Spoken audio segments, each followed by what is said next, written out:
এদিকে আবার মুর্শিদাবাদ, এর আগে বহরমপুর, মুর্শিদাবাদ, এবার কান্দি পুরসভার চেয়ারম্যান তিনিও ইস্তফা দিয়েছেন। কোনো কারণ জানালেন কি তার ইস্তফার? বিধানসভা ভোটে ভরাডুবি কি একমাত্র কারণ? মহকুমা শাসককে পদত্যাগপত্র দিয়েছেন জয়দেব ঘটক। কি কারণ?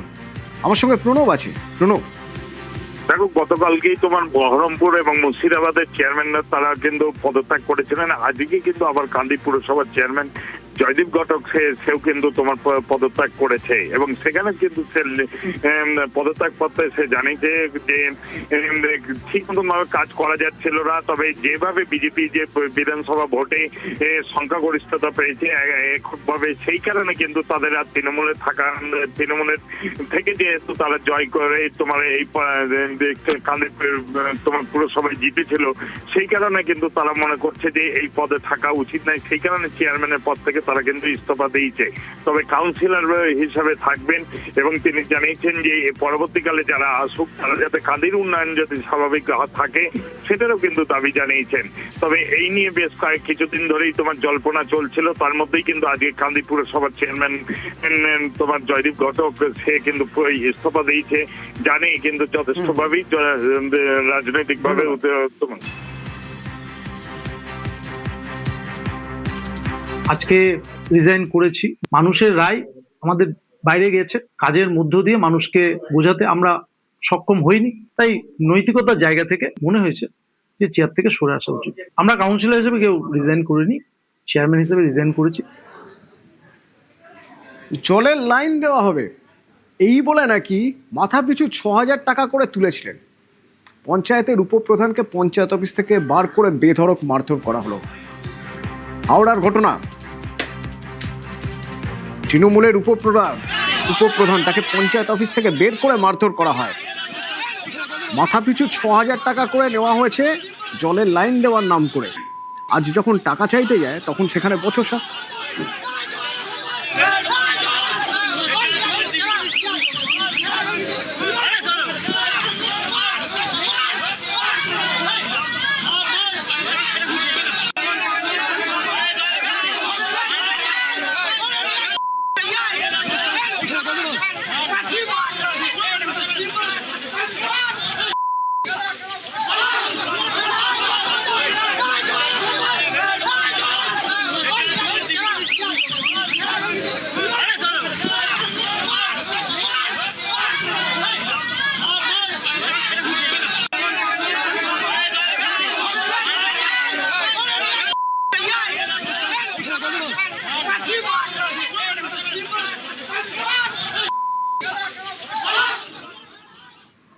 ওদিকে আবার উত্তর ২৪ পরগনার বাদুড়িয়ার শায়েস্তানগর ২ নম্বর গ্রাম পঞ্চায়েতের বাড়িতে ভাঙচুর রীতিমতো। কেন না তার বিরুদ্ধে দুর্নীতির অভিযোগ যেমন আছে, ঠিক তেমনই খুনের হুমকি, ভোটে বাধা দেওয়ার অভিযোগ।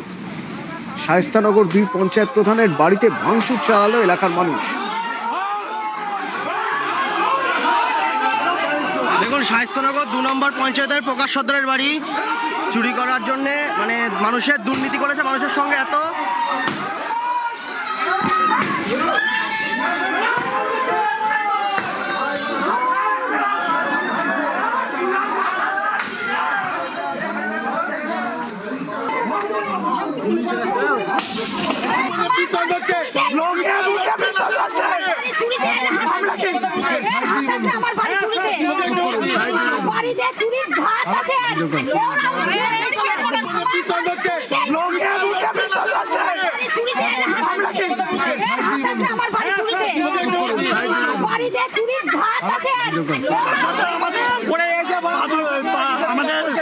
অফিসে নিয়ে গিয়ে আমাদের কাছ থেকে ২,১০,০০০ টাকা ফার্স্ট কেস লাগিয়ে রেপ কেস লাগিয়ে আমাদের কাছ থেকে নিচ্ছে।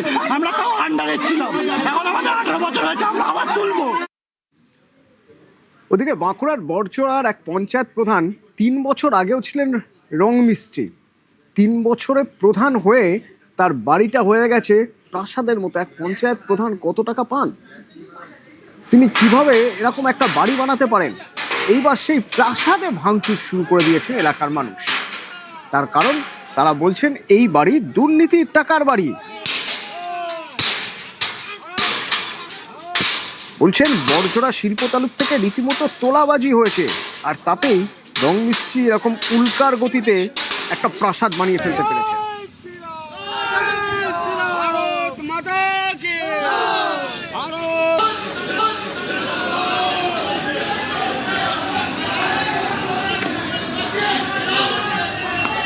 বিজেপির লোক এসে পরে গেট চাবি দিয়েছিল বাইরে, চাবিটা এই যে খুলে ভেঙে দিয়েছে। তারপরে যত ইট, তারপরে ফুলের টব আরে এবং ইট ছুঁড়ে ওই যে গ্লাস আরে সব ছুঁড়ে ছুঁড়ে ভেঙে দিয়েছে।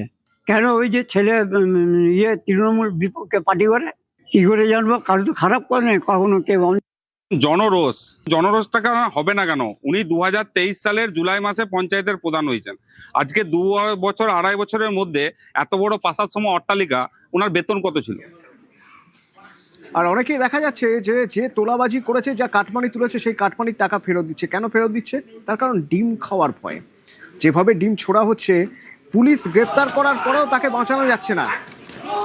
পুলিশ গ্রেপ্তার করে নিয়ে গেছে, আদালতে তুলবে, তারপরেও ডিম। ক্রিকেটের হেলমেট পরিয়ে রাখা হয়েছিল তৃণমূল ব্লক সভাপতি কোথাকার না বারাবণী সালানপুরের তৃণমূল ব্লক সহ সভাপতি বিজয় সিং। থানা থেকে আদালতে তুলে নিয়ে যাওয়া হচ্ছিল, তখন আদালতে নিয়ে যাওয়ার সময় তাকে হেলমেটও পরানো হয়েছিল সতর্ক থাকার জন্য, কিন্তু ডিমের হাত থেকে ছাড় পেলেন না। 12 বছর 13 বছর হয়ে গেল আমি হিন্দুস্তান কেবলসে থাকতে পারি না। এত খুশি হলো মন থেকে যে এরকম ভোলা সিংয়ের মতো অসুর আরও যদি 4-5টা আছে, আমি নাম বলতে পারি, সেগুলো যদি এরকম লকআপের ভেতরে ঢুকতে পারে, তাহলে আমার মতো যারা আজকে ঘর ছাড়া তারা কিন্তু খুব খুশি হবে। যে আমাদের এখানে কোনো রকম সেটেলমেন্ট থানা করতো না, এরাই করতো। ইভেন আমার নিজস্ব জমির মধ্যে এনারা কি করেছিল, মানে আদালতে নিয়ে যাওয়ার সময় উত্তেজিত জনতার একাংশ তার দিকে ডিম ও পচা টমেটো নিক্ষেপ করে। দীর্ঘদিন ধরে সাধারণ মানুষের উপর অত্যাচার, ভয়ভীতি প্রদর্শন, লাঞ্ছনা, বঞ্চনা ও সন্ত্রাসের যে অভিযোগ তার বিরুদ্ধে ছিল, সেই ক্ষোভেরই বহিঃপ্রকাশ দেখা গেছে জনতাদের মধ্যে। যারা নিজেদের অতীত কর্মকাণ্ডের কারণে মানুষের ক্ষোভের মুখে পড়েছেন বা ভয়ে এলাকায় ফিরতে পারছেন না, তার দায় কিন্তু বিজেপির নয়। এই যে ডিম ছুড়ছেন, এটাও আমাদের দিতাম না, এটাও উত্তেজিত জনতা, তারা নিজেরা তাদের রাগের বহিঃপ্রকাশ মাত্র। কিন্তু আইন কেউ হাতে তুলে নেবেন না। অভিযুক্তদের বিরুদ্ধে পুলিশ যা ব্যবস্থা নেওয়ার নেবে, বার্তা দিচ্ছেন মুখ্যমন্ত্রী শুভেন্দু অধিকারী। আপনাদের যৌথভাবে জড়ো হয়ে কারোর বাড়িতে যাওয়ারও দরকার নেই। তো আপনারা যে উদ্দেশ্য নিয়ে আইনের শাসন প্রতিষ্ঠা করার জন্য আমাদের এনেছেন, পুলিশের উপরে আস্থা রাখুন। যেটা পুলিশের কাজ আছে পুলিশ করবে, যেটা পুলিশ পারবে না, ইন্টারস্টেট আছে, সিআইডির সাহায্য নেবে।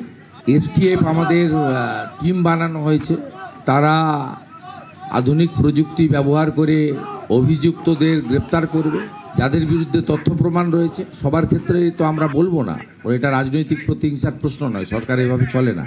তা আমরা দুর্নীতিগ্রস্ত লোকেদের বিরুদ্ধে ব্যবস্থা নেব। আপনাদেরকেও আমি গোটা রাজ্যের লোকেদের বলবো, ওদের বাড়িতে বা ওদের কাছে গিয়ে আপনাদের নিজেরাই বিচার চাওয়ার কোনো দরকার নেই।